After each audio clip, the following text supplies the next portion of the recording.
As Donald Trump's ex-wife Ivana said, don't get mad, get everything. Well, an Australian woman tried to take her sage advice but failed in what's become the most expensive divorce in our history.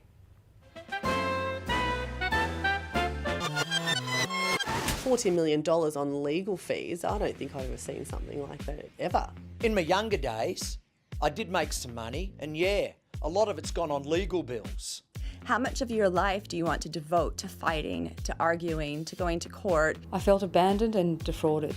At the centre of this $40 million divorce drama is an even larger pot of money. But proving that it actually existed saw a scorned woman pass the point of no return.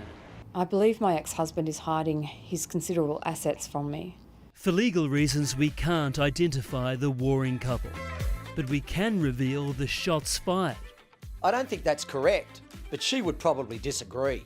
How their marriage descended into madness. Those two are definitely acting like enemies. And who came out on top. It's a script writer's dream. You can't even make this stuff up.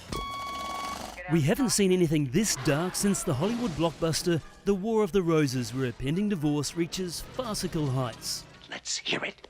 When I look at you lately, I just want to smash your face in. But this real-life drama in our own backyard takes the wedding cake. He's a card shark. It's a hobby that's made me a little bit of money. Who met his wife before he became involved in a mysterious multi-million-dollar global gambling syndicate. Money did buy them happiness, but it certainly couldn't sustain it. Something sexual anthropologist Dr. Bella has seen all too often. For the super wealthy, even just dating them is highly different than dating a regular person. And you might not feel like you have them all to yourself. Plus, of course, there's a lot of temptation and other people lining up to be with your partner. The marriage ended in 2005 and the ugly battle began. There were millions in property and assets to divvy up, but the real prize was the couple's share of the gambling syndicate's extraordinary kitty. My husband declared in 2004 that our share in alone was worth $150 million, and we derived an income in 2004 of approximately $15 million from this asset. Don't get mad, get everything. Ivana Trump's classic marriage-ending movie memo in the First Wives Club must have been missed, because the wife's quest for a slice of the lucrative punter's pie triggered Australia's longest and most expensive divorce case. 14 years of litigation, 8 different senior counsel, 16 different law firms, 61 separate judgments, and the legal bill, a breathtaking $40 million. Lawyer Lupka Sebeska believes the dollar signs may have got the better of the law firms representing the scorned wife. The judge labelled her as a vexatious client, and, at some stage, some lawyer should have said, let's pull up here and have given them proper advice as to the grounds of success. One judge described the entire affair as somewhat farcical and a cottage industry for lawyers. The wife racked up more than $4 million at one law firm alone. She sued 2 firms for overcharging and sacked many more along the way. At one point, the wife claimed she was just left with $5 in the bank. I believe my divorce is far from ready for trial. The $5.25 left is no help. She wanted $278,000 a month in spousal payments. The court decided $26,000 a month was enough to support her luxurious lifestyle, which included $1,560 a week for clothing and shoes, $615 for gifts, hairdressing, toiletries and cosmetics, and another $1,573 for other necessary commitments. Even when the matter settles or whether it goes to trial, nobody's happy except for the lawyers. The lengthy 14-year legal stoush lasted longer than the couple's actual marriage.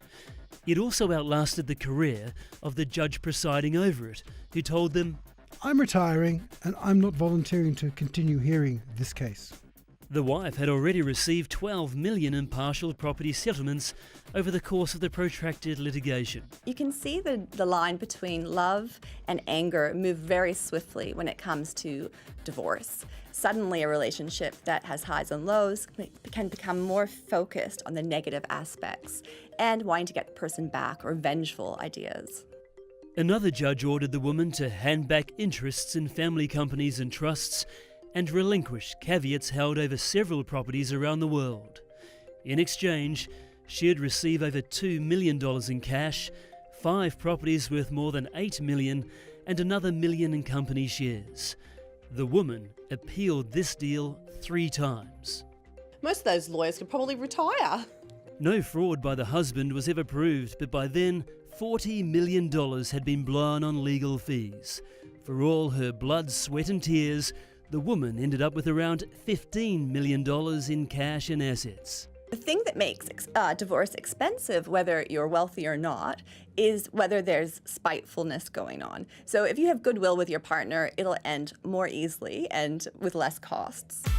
When James and Erica Packer ended their union on good terms, she walked away with $100 million. A drop in the ocean compared to the recent record settlement reached between Amazon founder Jeff Bezos and his ex Mackenzie. She lost a husband, but gained a $49 billion stake in the online shopping giant. Sadly for our headline-grabbing Aussie divorcees, much like War of the Roses, it all came crashing down. I don't think they're going to settle their differences. It's not happening. The real winners here are the lawyers. While the wife's court costs came to $40 million, there's speculation her husband's were double that.